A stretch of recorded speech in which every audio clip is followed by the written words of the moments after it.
Welcome to the channel, everyone. My name is Nick. For those that are new to the channel, hopefully by the end of this video, you do become a subscriber. Also, for everyone out there that is watching, definitely make sure that you are following me on all socials down in the description below, and make sure that you are joining the free Discord to get access to a plethora of information and gems and things like that. Now, as we do look at this, right, Operation Choke Point 2.0, this was a very big agenda.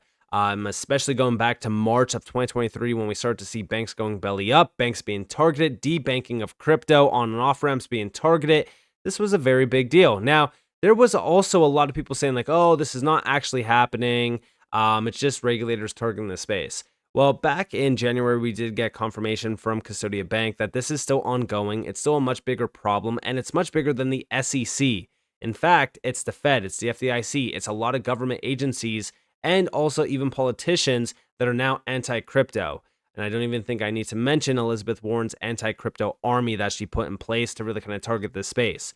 Now, one thing that I will say, right, is the SEC. It's not an SEC problem, okay? It's much bigger than the SEC. A lot of these government agencies are corrupt. There's manipulation happening. There's payoffs happening. It is a very big problem that I don't believe, just a new chairman of the SEC is going to fix. Jay Clayton was a bad apple. Gary Gensler was a bad apple. What's to say the next, chairman is not going to be a bad apple? We don't know. But we've been hearing some bombs being dropped by Donald Trump at this recent Bitcoin event. And I want to start off with this, which is from Subjective Views, and we have Justin. Donald Trump says he wants the United States to be the crypto capital of the planet and the Bitcoin superpower of the world. Check it out. This afternoon, I'm laying out my plan to ensure that the United States will be the crypto capital of the planet and the Bitcoin superpower of the world, and we'll get it done.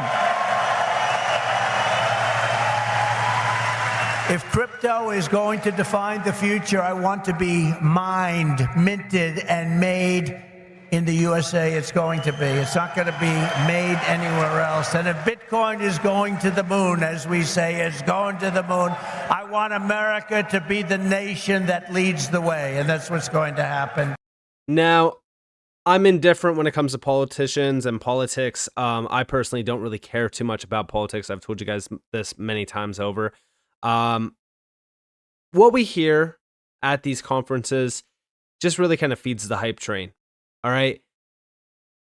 There's no doubt about it that these politicians are trying to get voters.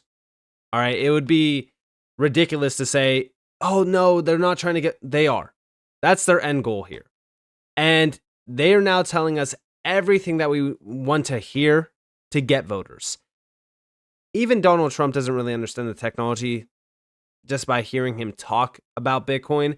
But one thing about this to focus on is crypto capital of the planet. A lot of these nations now want to be, a crypto hub. The US has failed miserably when it comes to this. And I do believe that the United States could catch up very fast if we start getting our act together. But if we go back in time to just May, for an example, POTUS, President Biden, vetoed the SAB 121 CRA, which was a very big blow to the space. And it just confirmed yet again a much bigger problem here, which is, yes, they're still anti-crypto. There's no major change happening here. And this was just back in May, literally 2 months ago. Then from Patrick McHenry, we have the president's veto weakens protections for consumers in digital asset markets and appends decades of custody rules. By rejecting the bipartisan consensus of Congress, the administration is doubling down on its failed approach. Senate action on FIT 21 is more urgent than ever. Now, outside of that, we have over here FIT 21 passing would make SAB 121 meaningless because crypto would be placed under the CFTC. SAB was really a stopgap until full regulations.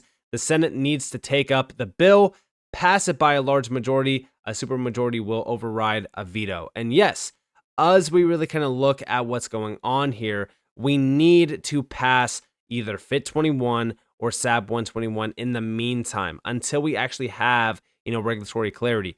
There's a lot of problems here that could very well be fixed under new administration. And I'm not saying Trump or anybody, specifically. I'm just saying new administration could fix a lot of these problems. But we need to actually get proper, politicians in that are going to push this space forward. Now, it's great to hear some promises, but we don't know what's going to happen if any of these politicians actually get in. Over here, though, we have everything is lined up, politics of crypto. It all started with May 11th at Mar-a-Lago. President Trump says there is a place for crypto here in my administration. CNBC. Reminder, Biden does not threaten veto against Fit 21, and Fit 21 passing would make SAB 121 meaningless. The hate that Biden's veto will incite will lead to many voters voting for a Republican for president, even for the first time in their lives. Now listen closely. How much do you think that crypto, oddly enough, feels like it has become politicized? The guest you just mentioned has come out in favor of crypto, has said, if you vote for me, I'm going to be a proponent of crypto. You recently started to hear a similar kind of argument from former President Trump. I don't know where the Democrats, I don't think the Democrats have been as vociferous about it, but then you have a whole bunch of, frankly, Democrats in crypto who are some of the most prominent people in the business. So it's very hard to try to understand how you think politics and crypto relate. Obviously, regulation is in the middle of that. I could not have predicted this, Andrew, but I'm not sure there's a more politicized issue right now in America than digital assets. Let's go back through the month of May. May 8th, the administration comes out and says, we're going to veto a relatively benign bipartisan bill working its way through Congress. President Trump sees that on May 11th and says, there's a place for crypto in my administration. The 85, 90 million Americans that own crypto look at that and say, well, that seems reasonable. The administration, the Democratic Party realizes, oh, geez, maybe we're on the wrong side of politics. They then say, we won't veto an additional bill that's working its way through the House and ultimately passes the House. President Trump then doubles down, says, not only is there a home for crypto, I want to support it. I want it to develop here in America because I want to support interesting new technologies in this country. Then the administration looks at it and says, well, we have to do something. The Ethereum ETF gets approved also in May. And if you're keeping score at home, and I know this is a dizzying amount of developments, ETH, many years ago, the SEC came out and said, not a security. For the last couple years, the SEC has been treating it as a security. Last week, by approving this ETH ETF, definitively is saying once and for all, not a security. So you basically have both parties realizing you have a large electorate, right, mostly male, many non-white, disproportionately non-white, who are interested in digital assets, interested in seeing it develop.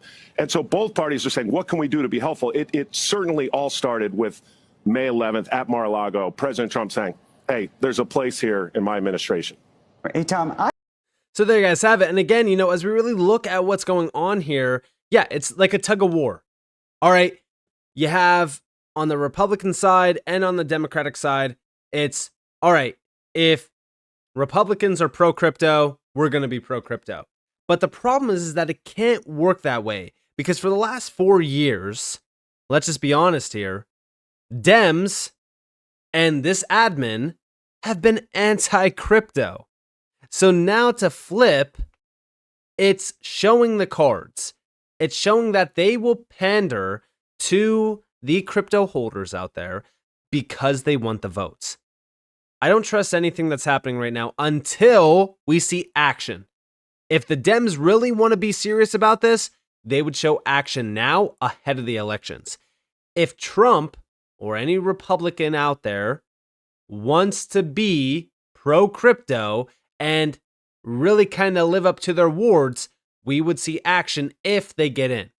So it's on both sides. We want to see action, not words. It's very easy to go to a Bitcoin conference and say, the United States will be a crypto capital of the world.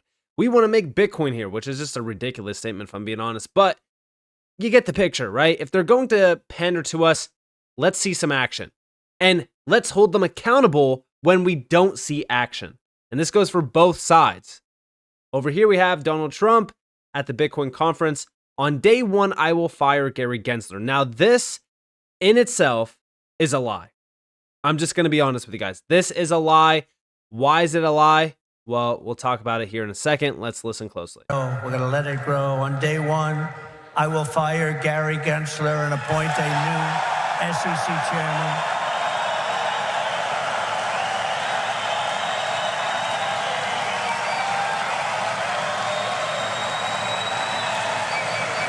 I didn't know he was that unpopular.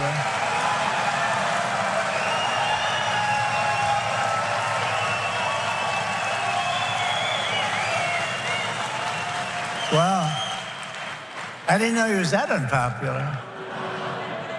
Let me say it again. On day one, I will fire Gary Gensler. Whoa.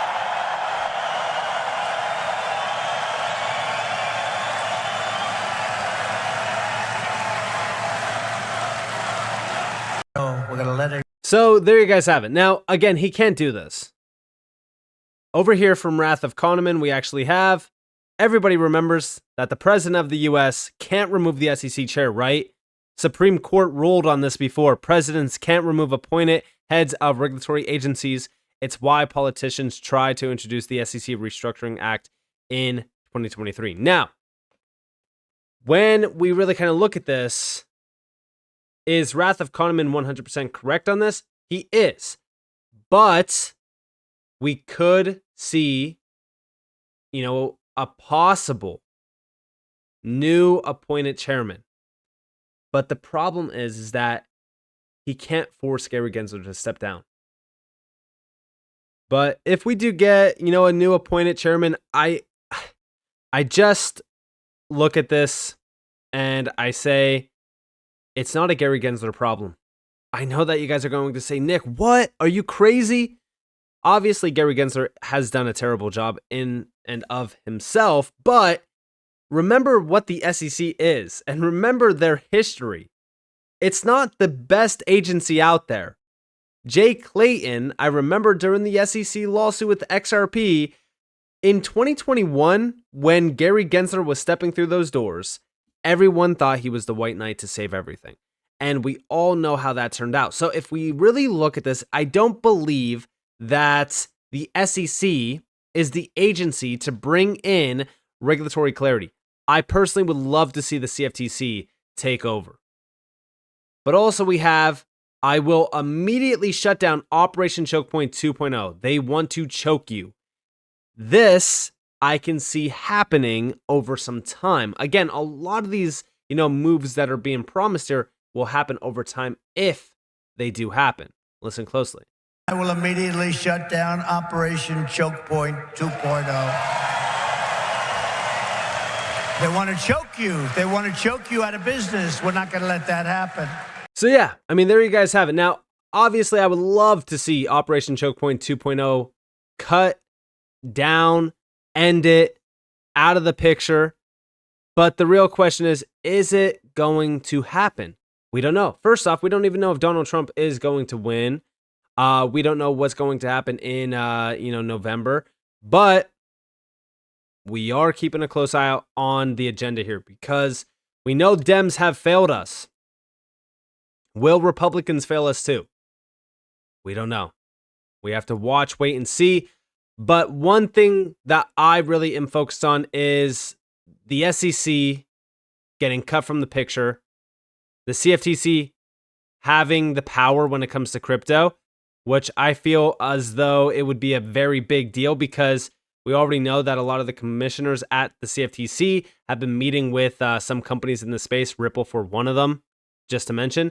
So we'll have to wait and see what really happens. But obviously a pushback against this anti-crypto army is happening. And I also do think that Trump does see this. I see that, I feel as though he sees the big problem. I feel as though he notices that crypto holders and people that actually believe in this space are just tired of it, right? We're fed up with the nonsense. Even though, yeah, technically, like the day one thing about firing Gary Gensler, this is technically a lie. But listen, you can't blame the guy for trying to pander to crypto holders and get some voters. But I do think that we could very well see some pushback from the Dem side too. I think that we're going to start to see a very pro-crypto approach from Dems. We'll have to see. But, I do think that crypto is now becoming a very big stage topic. I also think that during November, leading up to November, we are going to start to see heavy discussions around crypto because of just how big of, a political issue it is now, and the amount of voters that are behind crypto as well. So let me know what you guys think down in the comments below. I'd love to hear your thoughts. If you guys did enjoy the video, definitely leave a like, subscribe, to notifications on because more free content. You guys are more than welcome to follow me on Twitter and join the free Discord down in the description below. And with it being said, guys, it's been Nick. Thanks for watching. Peace out.